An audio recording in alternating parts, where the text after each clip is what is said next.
இதயம் மோதிய வேளை சில நொடி நானும் சுவாசிக்கவில்லை.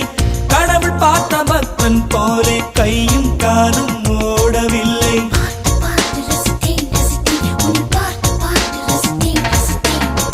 தேவதையும் பேருந்தில் வருமா, கனவா நனவா தோன்றவும் இல்லை. நல்ல வேளை சிறகுகள் இல்லை, நானும் அதனால் நம்பவில்லை. நெற்றி என்ற மேடையிலே ஒற்றை முடியை ஆடவிட்டாள். ஒற்றை முடியில் என்னை கட்டி உச்சி வயலில் தூக்கிலிட்டாள். மனதில் இத்தனை ரணமா, அடவலியில் இத்தனை சுகமா.